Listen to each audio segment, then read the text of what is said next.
This is WFYI News Now. It's March 27th, and I'm Abriana Herron. On today's show, Indianapolis faith leaders urge local law enforcement not to help with deportations.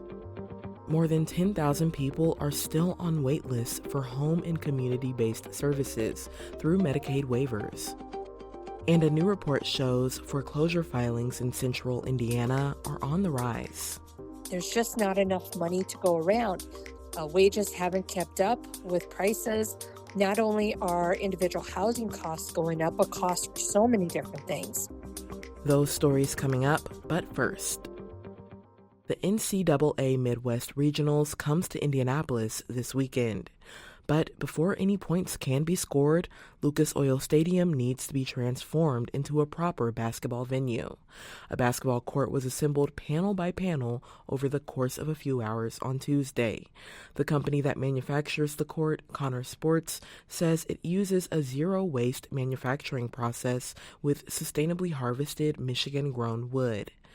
Lucas Oil Stadium will host 2 games this Friday. The winners of those matchups will face off 2 days later.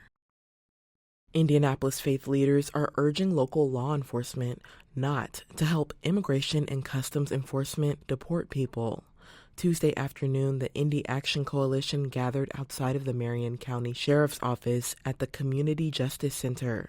The Sheriff's Office shares information with ICE twice a day and detains individuals for ICE to take into custody. Danielle Cooney is a small business owner who has lived in Indianapolis her entire life. She says she's concerned about the federal push to increase deportations. I also am scared for people that are legal citizens that look like they could be illegal and what that's going to mean for them. The group plans to next attend the City County Council Public Safety Committee meeting to push the council to get more detailed information from the sheriff about its actions with ICE.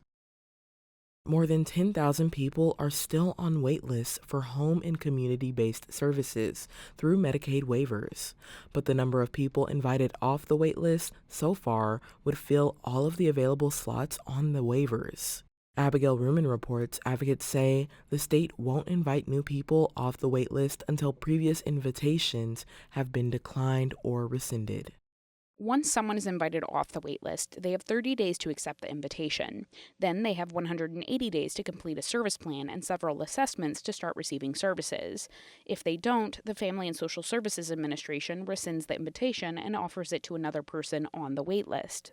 Tom Krishon is with the ARC of Indiana. He says it's still important for people to stay updated. The advice that we're providing individuals is to regularly, probably monthly, contact the entities that they've gone to get on the wait list and see and just check on their status on the wait list. Once the state runs out of slots on the waivers, people will have to wait until at least July for services when some slots reopen. For Indiana Public Broadcasting, I'm Abigail Ruman. And for our final story today, a new report shows foreclosure filings in central Indiana are on the rise. WFYI's Sydney Dauphiné has more on the updated data. Foreclosure filings are back to pre-COVID numbers, according to a report from the Fair Housing Center of Central Indiana. Marion County had over 1,500 foreclosure filings in 2024. Amy Nelson is the executive director of the Fair Housing Center of Central Indiana. She says rising costs, including homeowners insurance, property taxes, and escrow, can put people at risk of foreclosure. There's just not enough money to go around. Wages haven't kept up with prices.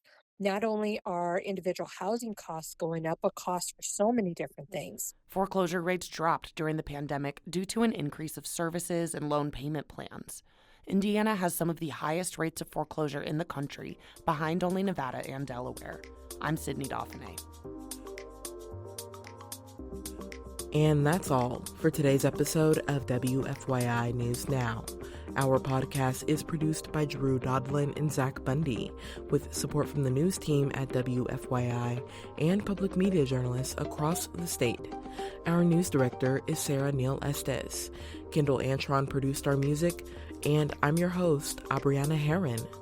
If you like today's episode, remember to subscribe and share, and follow WFYI on Instagram, TikTok, Facebook, and YouTube to check in on our newsroom throughout the day. Thanks for listening. We'll be back tomorrow.